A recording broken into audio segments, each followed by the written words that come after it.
Day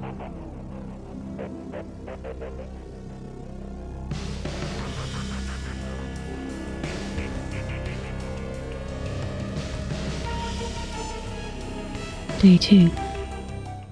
I woke up, forgetting. Yes, I thought everything was normal. Slipped on my slippers and brushed my teeth. Absent-mindedly put the coffee machine on, looked out the window. Birds singing, sun shining. Then I turned, expecting to hear, well, my dog's claws on the tile floor. Then I remembered. Yesterday. My stomach did a kind of flip. I scanned outside, the gardens, the street. I went to every single window in my home. I saw nobody.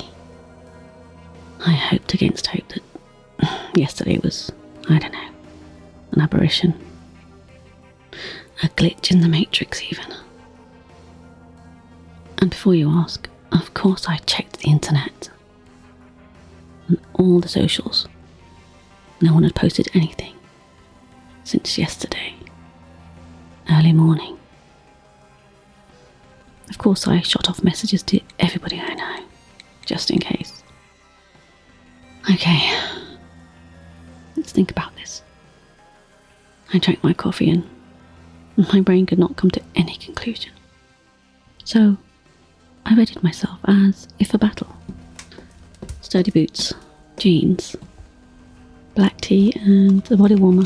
Okay, maybe not quite for battle, but comfortable and sturdy clothing. I decided to ride my bike a little further. I was determined to find somebody, anybody. It'd only been, well, one day and I never felt so alone. It was weird and eerie and I didn't like it. I took some water and off I went. Down to the end of my close. I looked left and right. Of course, there was no traffic. Oh, there was the odd car in the road. Static now and empty. I rode slowly, taking in every inch, scanning houses, cars, everywhere, for one sign of life. No, couldn't see any. No cats, dogs.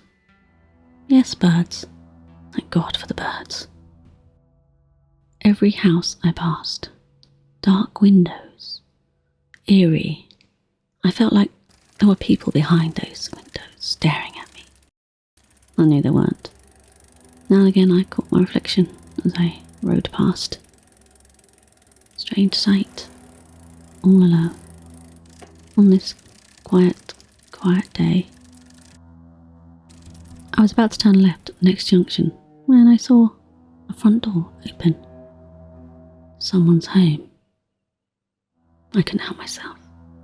I got off my bike and walked over to the gate and leaned it against the hedge. I called out, "Hello? Hello? Is anybody there?" Of course, no reply. I got some courage and opened the gate. It protested with a loud squeal and I felt like an intruder, a thief. I wasn't, I wanted to find somebody. "Hello? Hello, I'm just looking for someone. Is anybody home?" I knocked on the door and waited. I leaned my head in and peered around. There were some clothes on the floor. Messy householders, I guess. I didn't dare enter or tread over the threshold. I just couldn't make myself do it. It was someone else's house. Manners, I guess. Always good manners. I knocked again, called a bit louder. Nothing. I stepped back and got back onto my bike, all the while my mind racing, trying to figure it out. It's just Not normal, what the hell? I rode on, past parks and more houses. As I got closer to town, there were more cars in the road. Some looked like they had collided almost. I decided to look inside one. Nothing. Well, some clothes. I didn't really know what that meant. Now I think about it. Clothes everywhere. More so now in the high street. Just bundles of clothes. Some in groups and some just on their own. I suddenly felt vulnerable out here, just, I don't know, not even in a car. I can't even drive, damn it. I felt very vulnerable, like there was nobody here to save me. Against what, I don't know. I got off my bike and wheeled it over to one of those piles of clothes. I kicked at it at first and then knelt down and kind of picked at it. And there, underneath, was that same powder. Am I going crazy? That same pile of powder. Like with the cat and my poor dog, but larger, obviously. And there was something inside the powder. I took out a pen from my pocket and poked about. There was this, well, it's hard to describe. It was the size of a kidney bean. It was grey and kind of marbled. I disregarded it and poked about some more. I found a mobile phone, some rings and a necklace. Why would somebody leave their phone? I didn't touch it after that. I just thought, if this is a crime scene, my fingerprints are all over it. Damn it. Even though, deep down, I knew it wasn't.